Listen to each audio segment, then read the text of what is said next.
Hello, my beautiful people, and I do mean beautiful. You sexy beings. Or should I say, my beauty people. Yeah, because we're talking about Beauty and the Beast. We are talking about the musical adaptation of Disney's Beauty and the Beast. That's what we're doing here today. Comes to Beauty and the Beast as a story, it's probably one of the most overdone stories ever told. It's overdone for a good reason. It's a very well made story. But to be honest, in the modern era, there's kind of no point in trying to make an adaptation since there are two versions that are pretty unanimously agreed upon to be masterpieces. John Cocteau's version from the 1940s, and of course, Disney's animated musical adaptation from the 90s. And everything to ever come in since have been either poor imitations of the Disney version or cheap cash grabs from Disney, with the exception of the Broadway musical adaptation, which is directly based upon the Disney film, including all the original characters that were created for that movie, all of the original songs, and even a lot of new songs. It was the very first time Disney ever attempted to bring one of their animated films to the Broadway stage, and they would continue to do so with movies such as The Lion King and Tarzan and Aladdin and The Little Mermaid, and just recently with Hercules. And much like when I covered the Frozen musical around this time last year, I was actually in a production of the Beauty and the Beast musical. But wait, not just a production, two productions of the Beauty and the Beast musical. Yes, I was in their productions back in middle school. One time, the very first time, I was Gaston, and the second time I was the Beast. Now, I have not performed in this show since 2019 when I did the Beast, but if the opportunity ever comes for me to do it again, we'll see. But, anyways, although, come to think of it, in my area, there have been two other times people have put on this show, and I have not been in either of them. It's just timing wise. Also, one of them was a school play, and I didn't happen to go to that school, so y'all put two and two together. But regardless, what do I think of the show itself, and not really attached to any of my own personal baggage when it comes to being in it? It's pretty good. The story is pretty one to one with the animated version.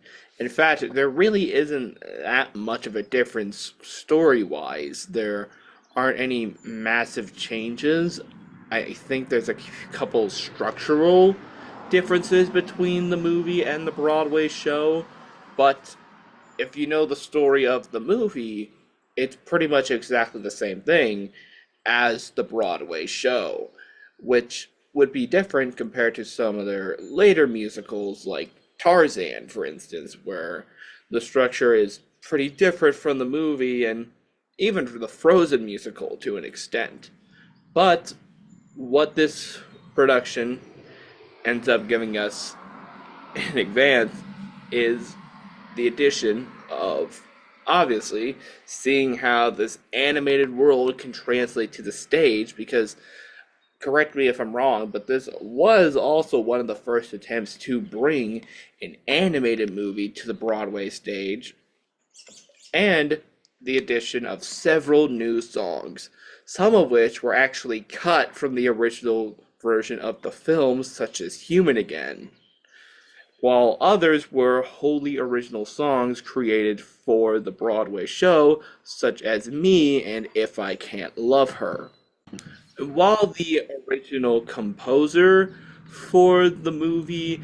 Alan Menken did get to come back. Sadly, Howard Ashman, the lyricist, had passed away by this point, so they would get a replacement for him in the form of Tim Rice, best known for his work with Andrew Lloyd Webber, being the lyricist for Jesus Christ Superstar, Joseph and the Amazing Technicolor Dreamcoat, and Evita, but also being the lyricist for some Disney movies such as The Lion King and the Aladdin songs not made by Howard Ashman. If I was to pick a favorite of the new songs, it would obviously be If I Can't Love Her, the big song that the Beast managed to whip out during this show that has three separate parts throughout the entirety of it. A pre-prees towards the middle of Act 1, the main song that closes Act 1, and a reprise that follows after Belle leaves the castle, which is devastating. In fact, this song is so memorable to the point where there's basically a song in the live action remake of Beauty and the Beast that is this, but worse. Not to say that Evermore is a bad song or anything like that. It's just clear that it was cut from the original movie for a reason. And to be honest, Human Again also kind of follows into that same boat, really. Not that it's bad, but it's clearly lesser than all the other masterpieces that are in this soundtrack. And even on the subject of the new songs from Tim Rice, not all of them are truly fantastic when it comes to being up against the original songs, because Me is a great song for Gaston, but the song that they give to him later in Act 2, where he's with Musso Dark, it's very forgettable. Plus, the new song they give for Belle in Act 2 is also kind of forgettable. But Home is fucking beautiful and easily the best part when it comes to Belle's singing voice in the Broadway show, where previously it was just a reprise that showcased her voice the best. The sets will vary depending on what production you watch, whether it's a regional or community version or a big professional version. Although the one that I just saw, a pretty professional version, was really freaking good. The sets were absolutely phenomenal. I saw it at the Charleston Clay Center in Charleston, West Virginia. Very, very nice. Very demure, as the kids say. So the sets were pretty good, and the costumes were also very well done. Basically, what you would expect from a stage version of these characters. And the acting from just about everyone was spot on. I loved the LeFou, but the Beast, the Beast was hammier than Christmas turkey. Oh my God, this guy, he fucking sucked. He kind of sucked. His acting was angry even when the character wasn't supposed to be angry, and the way he handled his songs were just very amateurish when they're supposed to be professionals up on that stage. But overall, I consider it a very pleasant time, and the Beauty and the Beast musical in general is just really fucking good, guys. It's not the best Disney musical adaptation. I mean, that goes to The Lion King, and honestly, I do have a soft spot for Tarzan and Mary Poppins. But you know what? Beauty and the Beast is still really freaking good. Obviously, the original animated version is better, but the songs from the Broadway show are still good. The sets can be great, and the actors all have a lot of fun. Plus, it's still the amazing story from the original film, just through a theatrical lens. So, yeah, what do you guys think of the Beauty and the Beast Broadway musical? Please let me know in the comments below. And also, please be sure to like, comment, and subscribe, and ring that bell to be notified when future videos are uploaded. But until then, I will see you later. Bye! Oh, yeah. This is going to be a good movie to talk about. You know, my theater was just showing this about a month ago. It's fresh in the mind. This one's gonna be a great video. I can't wait to review this once more. Wait a minute.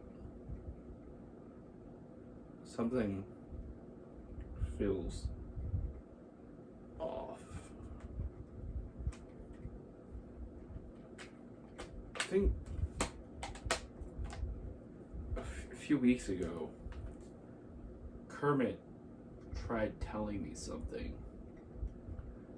Something important.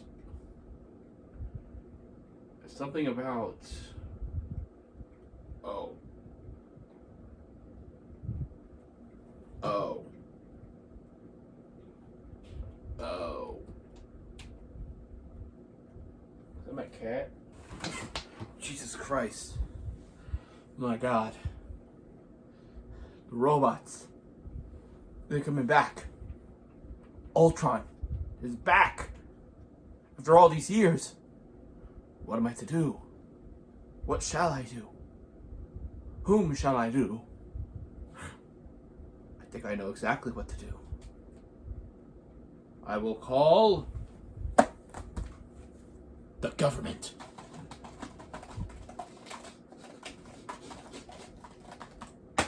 Hello, Mr. Government. I need help.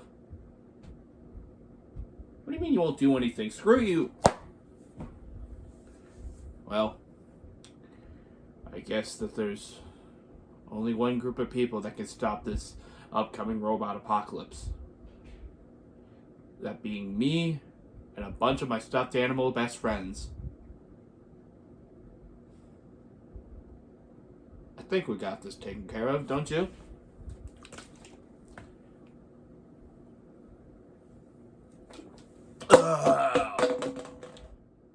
I'm gonna go watch cartoons.